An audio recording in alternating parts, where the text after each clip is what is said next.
NEA Big Read is a program of the National Endowment for the Arts in partnership with Arts Midwest. Local sponsorship is provided by the Muskogee County Friends of Libraries.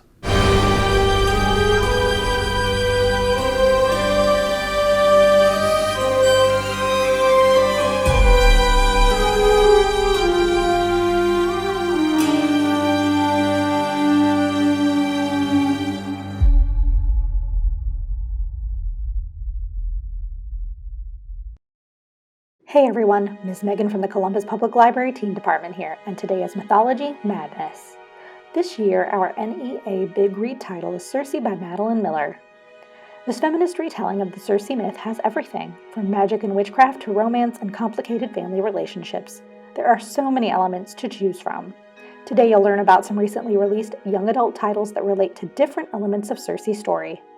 If you want to get your hands on any of these books, visit cvlga.org to place a hold for pickup via curbside or in-branch at your nearest location.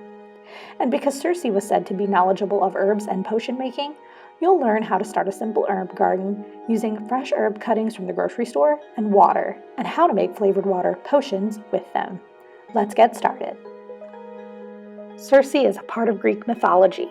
And if you're a fan of mythological stories, then these two books should pique your interest. Lore by Alexandra Bracken is a contemporary fantasy about 9 Greek gods forced to become mortal every 9 years and walk Earth, hunted by descendants of ancient bloodlines bent on killing them and seizing their power, and the girl who left that brutal life behind long ago only to be drawn back in. Star Daughter by Shveta Takrar is based on Indic mythology and tells the story of Sheetal, the daughter of a star and a mortal. When her star fire accidentally flares and puts her dad in the hospital, she will need the power of a full star, like her mom, who returned to the sky long ago, to save him. Circe was also known as a sorceress. For fans of magic and witchcraft, these next 2 titles should be on your radar. Lobezona by Romina Garber follows the daughter of undocumented Argentinian immigrants in hiding in Miami from her late father's criminal past.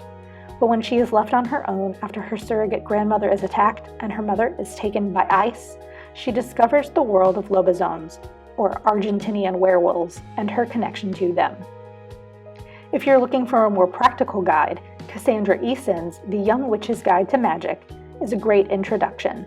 Learn to tackle current teen issues like bullying, self-confidence, and school troubles with spells drawing on a variety of elements such as astrology, candles, and moon power. These next 2 modern adaptations draw on the element of feminist retelling. Anna K., A Love Story by Jenny Lee, is a retelling of Tolstoy's Anna Karenina. Life seems to be pretty easy for Korean-American teen Anna K. compared to her friends and younger brother. But when she meets Alexia, Count Vronsky at Grand Central Station, things change. Scavenge the Stars by Tara Sim is a gender-bent Count of Monte Cristo retelling told in alternating perspectives about a young woman fearing the consequences of a rash decision and a young man hoping to leave his past behind. Romance did not escape Circe, and for fans of love stories, look no further than these 2 reads. For those into the mortal romance element, Midnight Sun by Stephanie Meyer is the long-awaited Twilight retelling from Edward Cullen's perspective, sure to fill that need. Like sci-fi, LGBTQ romance, graphic novels, or all 3, then Always Human, a webtoon-turned-comic book by Ari North, is for you. Set in a near future where technology allows humans to give the illusion of changed appearance, some have a sensitive immune system that rejects these modifications. What happens when Tsunade falls for Austin, whose appearance always stays the same? Finally, Circe had some complicated family relationships. If you're looking for more books that explore family ties, then check out these 2 books. Wings of Ebony by J.L. follows a young Black woman from Houston reeling from tragedy as she discovers she's a descendant of a line of powerful African gods and must try to save both her human and godly worlds. And in You Have a Match by Emma Lord, a teenage girl who does a mail-in DNA test with her crush discovers she has a full sister and an 18-year-old Instagram star. what happens when they head to summer camp together to uncover their family secrets.